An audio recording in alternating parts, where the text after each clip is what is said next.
I'm currently the regional representative for the Sierra Club's Florida regional office, our state headquarters. And I work out of our office in St. Petersburg, downtown, right on the bay.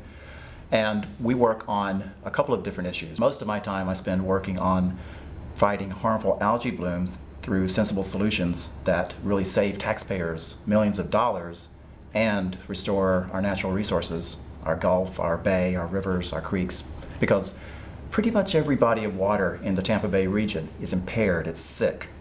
It's polluted with nutrients that make algae bloom. And what's happened is for the last 10 years, we've used 3 times more fertilizer on our lawns than we did just 10 years ago. And what happens is when it rains, it washes the fertilizer off people's lawns, and stormwater takes it into whatever body of water happens to be close. You know, it might be a retention pond, it might be a river, it might be the bay, it might be the Gulf of Mexico. And the nitrogen and phosphorus make algae bloom the way it makes grass grow. The algae is a short-lived organism. You have a huge bloom event, you have a population explosion, and then it dies. And as it dies, it creates a hypoxic area. You know, it takes up all the oxygen through the chemical process. So the entire body of water is removed. It has no more oxygen in it. The oxygen is taken out. In 2005, when we had our last huge red tide bloom, we had a dead zone in the Gulf of Mexico the size of Rhode Island, over 2,500 square miles. Now, that's not to be confused with the dead zone that we have in the Central Gulf from the Mississippi River. That's an annual event. That's about the size of New Jersey now. Fortunately, what happens from the Mississippi doesn't affect Florida because our currents around the state keep that pollution away from our shores. So when we have a dead zone off our coast, it's because we did it. That's why the Sierra Club and Friends of the River think that right now having a fertilizer management ordinance with sensible landscaping along waterfronts is the best thing that individuals can do to exercise personal responsibility, because government can't do it for us. We have to help. And what government will be doing, working with an agency like Tampa Bay Estuary Program, which the Sierra Club is working with, and with landscapers, is to educate the public about their role, about the impact that fertilizer use has on our water, and how to landscape in a more sensible way. We've been doing some education about this, and the Tampa Bay Estuary Program has been doing education about this issue. And what's happened down the coast is this sort of ordinance has passed in 11 different communities on the southwest Gulf Coast. Sarasota was the first back in 2007.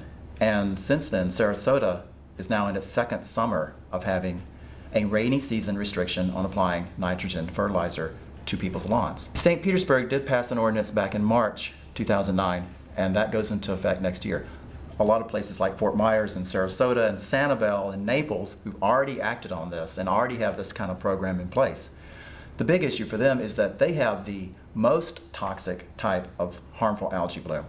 There's all types of algae that grows depending on the salinity and the type of nutrient mix that you have, all sorts of issues. But in the Gulf of Mexico, we get Karenia brevis, red tide, and that is incredibly toxic.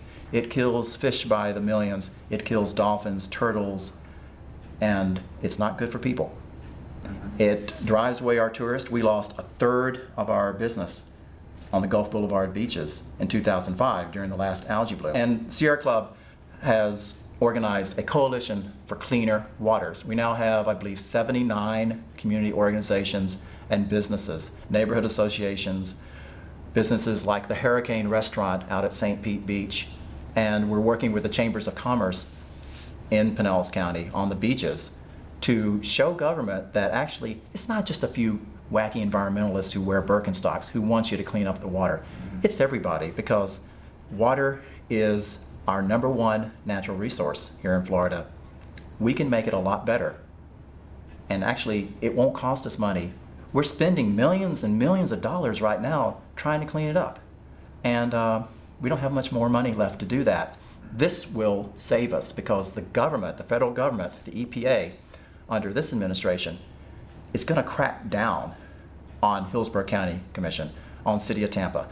And Mayor Iorio knows this very well, and she has been a strong supporter of a fertilizer management ordinance because she understands completely the benefit that this will have for her city in achieving these goals of improving our water quality and beauty and health of the river without spending taxpayer money, actually saving the taxpayers, because we have a huge liability looming of trying to clean up this water.